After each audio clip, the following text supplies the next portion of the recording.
बिस्मिल्लाहिर्रहमानिर्रहीम अस्सलाम वालेकुम वरहमतुल्लाहि वबरकातुहू। मैं हूँ नात ख़्वां मोहम्मद बिलाल भट्टी। क्या आप भी एक नात ख़्वां हैं? आपके जहन में कुछ सवालात गर्दिश ज़रूर करते होंगे कि आखिर नात ख़्वानी का रियाज़ करते कैसे हैं? नात ख़्वानी का रियाज़ रात में करना बेहतर है या दिन में? या ये आपके जहन में क्वेश्चन है कि मेरी आवाज़ बहुत मोटी है, इसको बारीक कैसे करूँ?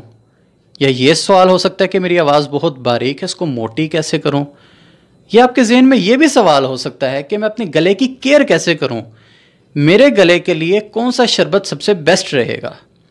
या ये भी आपके जहन में सवाल हो सकता है कि मैं अपनी आवाज़ को दूसरे नात खानों की तरह सांस लंबा कैसे करूं? या आपके जहन में ये भी सवाल हो सकता है कि नात खानी के रियाज के लिए सबसे बेस्ट एप्लीकेशन, मोबाइल एप्लीकेशन कौन सी हो सकती है?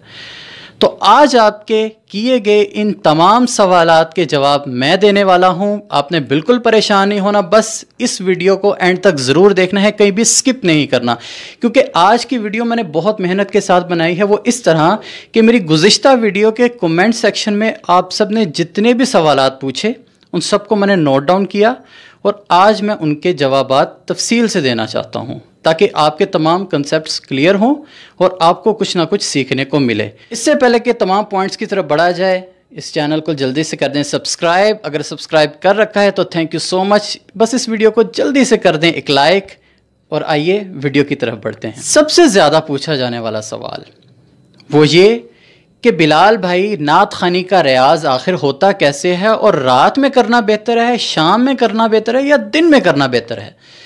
तो उनको मैं ये कहना चाहूँगा कि जो तो रियाज़ होता है मौसीकी का, गज़ल का या गायकी का, उसके लिए मखसूस टाइम ज़रूर हैं। फॉर एग्ज़ाम्पल अगर आप हारमोनियम पर रियाज़ कर रहे हैं तो ज़ाहिर है कि हर राग का एक टाइम है। दरबारी है, मालकोज़ है, भीम पलासी है, ईमन है, राग मारवा है, तो इन सब के अलग अलग टाइम हैं। तो उनको उन्हीं टाइम्स पर किया जाता है ताकि उसकी एक अच्छी मश्क हो सके। लेकिन जो नात ख़्वानी का रियाज़ है उसके लिए आपको कोई भी टाइम की कैद नहीं है, बस आपको कॉन्स्टेंटली रियाज़ करना है। डेली बेसिस पर आपने अपनी रोज़ की रूटीन बना लेनी है और उस पर आपने रियाज़ करना है। ये तो कंसेप्ट हो गया क्लियर कि नात ख़्वानी के रियाज़ के लिए किसी किस्म के टाइम की पाबंदी नहीं है। जब आपको टाइम मिले आपने उस टाइम पर रियाज़ करना है, लेकिन करना रोज़ है। और रही बात कि रियाज़ का तरीका क्या है, तो अगर तो मैं जाऊँ प्रोफेशनल साइड पर, तो नात ख़्वानी के रियाज़ के लिए भी आपको थोड़ा बहुत फ़न मौसीकी के बारे में इल्म होना ज़रूरी है।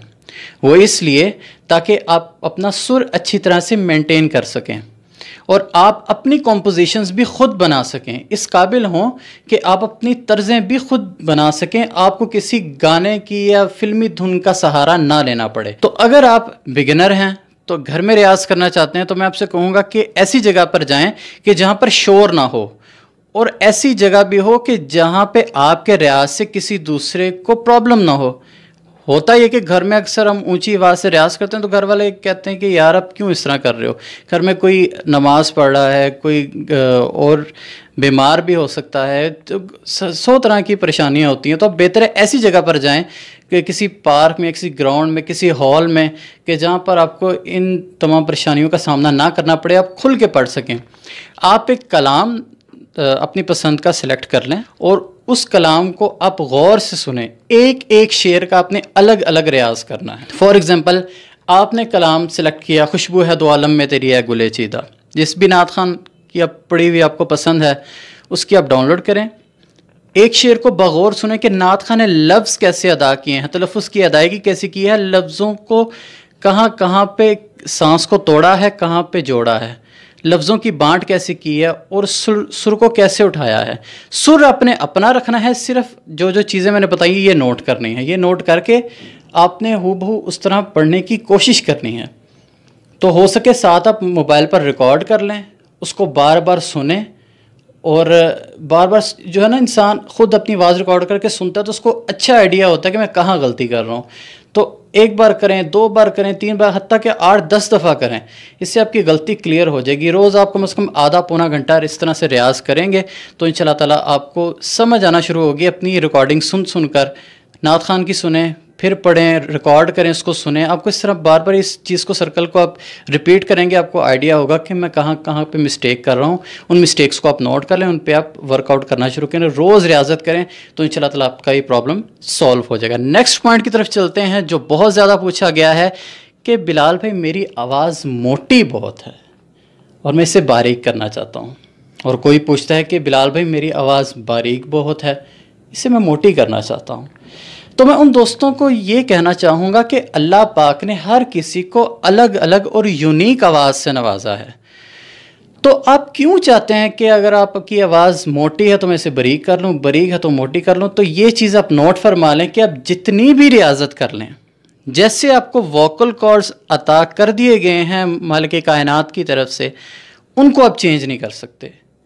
जो आपकी वॉइस का टेक्सचर है, आपने उसी के अंदर रहते हुए उसका 100% यूज़ करना है। रियाजत से आप क्या चीज़ें बेटर कर सकते हैं? अपना सुर बेटर कर सकते हैं, अपना तलफ़ुज़ बेटर कर सकते हैं, अपनी पढ़त को बेटर कर सकते हैं, अपने वोकल कॉर्ड जैसे आपके हैं वो वैसे ही रहेंगे। इस चीज़ पर मेहनत छोड़ दें कि मेरी आवाज़ को मोटा करना है। आपकी आवाज़ बारीक आप जानबूझ के मोटी करें। जैसे फॉर एग्जांपल अब मैं पढ़ता हूँ, जब मस्जिद नबवी के मीनार नजर आए, ये मैंने अपनी नेचुरल वॉइस में पढ़ा। अगर मैं चाहूँ जी मेरी आवाज़ मोटी होनी चाहिए, अब सुनिए, अब मैं जानबूझकर मोटी करने लगा हूँ। जब मस्जिद नबवी के मीनार नजर आए, ये सुनने वाला भी कहेगा यार ये जानबूझ के कर रहा है, ये जानबूझ के अपनी आवाज़ मोटी कर रहा है। उसमें नेचुरल चीज़ नहीं रहती, वो फिर एक आर्टिफिशियल वोकल हो जाती है, वो उसका इम्पैक्ट बिल्कुल ज़ीरो हो जाता है। इसलिए अपनी नेचुरल वॉइस में रहें, उसी में मेहनत करें, उसी को खूबसूरत बनाने की कोशिश करें। और कोई भी आपको इस हवाले से क्रिटिसाइज़ करता है कि तुम्हारी तो आवाज़ तो बहुत मोटी है, तुम्हारी तो बिल्कुल बारीक है, किसी की बात पे कान ना धरें। अपनी डगर में रियाज करते जाएं, अपनी आवाज़ में मेहनत करते जाएं और अपनी आवाज़ का लोहा मनवाएं। अगर आप मेहनती हैं तो आपको अल्लाह पाक उसका फल ज़रूर देगा। अल्लाह पाक किसी की मेहनत को ज़ाया नहीं जाने देता। नेक्स्ट टॉपिक की तरफ बढ़ते हैं। एक भाई ने कमेंट किया कि मेरी आवाज़ नात पढ़ते हुए फंस जाती है, कोई इलाज बताएं। देखिए प्रॉब्लम यह है कि हम ना बस इलाज के पीछे पड़े रहते हैं, प्रैक्टिस से हम भागते हैं। हालांकि ये चीज़ें प्रैक्टिस से बेहतर होती हैं। अगर आपकी आवाज़ में ख़राश है या पढ़ते पढ़ते फंस जाती है या थोड़ी देर बाद आप थक जाते हैं पढ़ते पढ़ते, तो ये चीज़ें प्रैक्टिस से ठीक होंगी। इसका इलाज से कतन ताल्लुक़ नहीं है। आप बिल्कुल फिट है माशाल्लाह, तो आपको परेशान होने की ज़रूरत नहीं। सिर्फ आपने अपने गले को टाइम देना है और कुछ नहीं करना। आपको किसी भी दवाइयों की या शरबतों की कोई ज़रूरत नहीं है। आपने जस्ट रियाज़ करना है, प्रैक्टिस करनी है, तो इंशाल्लाह ताला आपका गला रवानी में आएगा और आवाज़ बेहतर होती जाएगी। और एक भाई ने कहा कि मुझे ये बताएं कि कौन सा शरबत बेस्ट है गले के लिए। देखिए मैं डॉक्टर नहीं हूँ, मैं यहाँ पर कोई आपको शरबत रिकमेंड नहीं कर सकता, क्योंकि हर एक को शरबत सूट भी नहीं करता। तो बेहतर यह है कि आप किसी अपने करीबी डॉक्टर से कंसर्न करें अगर आपको ज़्यादा प्रॉब्लम है। अगर ज़्यादा प्रॉब्लम नहीं है तो पहले आप रियाज़त से उस चीज़ को बेहतर करने की कोशिश करें। रियाज़त से आपका गला रवानी में नहीं आ रहा तो फिर आप किसी डॉक्टर से कंसर्न करें कि मैं नात पढ़ता हूँ, मैं आर्टिस्ट हूँ, तो मुझे बताइए कि गले की रवानी के लिए कौन सा शरबत बेटर रहेगा, वो आपको सजेस्ट कर देंगे। लेकिन आपने रियाज़त फिर भी नहीं छोड़नी, उसको आपने कंटिन्यू रखना है। बेस्ट है कि जो हमारे मोबाइल में जो वॉइस रिकॉर्डर है वो इतना ख़ास नहीं है। हम अपनी आवाज़ रिकॉर्ड करके सुनना चाहते हैं तो उसमें इतना मज़ा नहीं आता सुनने का, वो ख़राब आती है। तो मेरे नज़दीक होता ही कि हमें रिकॉर्डिंग का इतना सेंस नहीं है, तो हम बिल्कुल मुंह के करीब रख के मोबाइल तो रिकॉर्ड कर रहे होते हैं, तो ज़ाहिर बात है उससे तो क्वालिटी ख़राब होगी।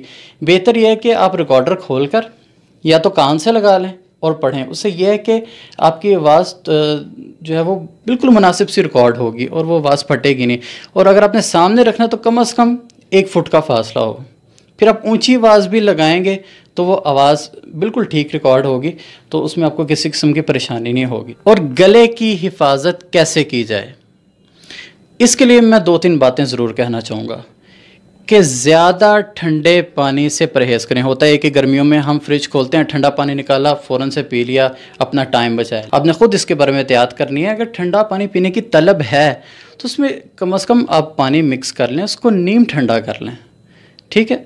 वो एक दरमियाने लेवल में जब आप पिएंगे तो आपके गले पे वो इफ़ेक्ट नहीं करेगा। और दूसरा, खट्टी चीज़ें, गोलगप्पों से कोशिश करें दूर ही रहें। अगर कभी कभार दिल कर रहा है खाने को तो आप एक आध बार महीने में खा लें तो उससे हर्ज नहीं है, लेकिन इसको आदत ना बनाएं। खट्टी चीज़ें, इमली वगैरह, इनसे भी दूर रहें। तो ये कि डायरेक्ट गले पे इफ़ेक्ट करती हैं, इससे आप बचें। और अगर आप तंबाकू नोशी से परहेज़ करते हैं, बहुत अच्छी बात है, इससे हमें दूर रहना चाहिए। सिगरेट से या निस्वार से कोसों दूर रहें, कभी इनको हाथ भी ना लगाएं। ये अखलाकी तौर पर भी आपको मैं दर्स दे रहा हूँ। और नात खानों के लिए भी ख़ास बात है कि जिस ज़ुबान से हम सरकार दो आलम अलैहिस्सलाम का ज़िक्र करते हैं, तो इस तरह की गलत चीज़ें हमारे लब को नहीं छूनी चाहिए।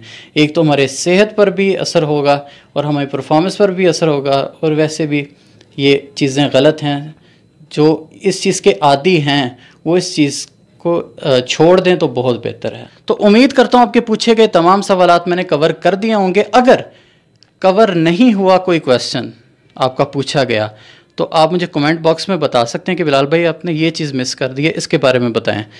और उसके अलावा मेरी पुरानी कमेंट करने से पहले आप मेरी पुरानी वीडियो ज़रूर देख लीजिएगा। हो सकता है कि जो मैं पॉइंट इस वीडियो में मिस कर गया हूँ, मैंने अपनी पिछली किसी वीडियो में उस पॉइंट को कवर किया हो। तो पुरानी वीडियोस देखने के लिए इसी वीडियो का डिस्क्रिप्शन बॉक्स खोलें, तमाम वीडियोस मैंने डिटेल से लगाई हुई हैं, पार्ट 1, 2, 3, 4 etc।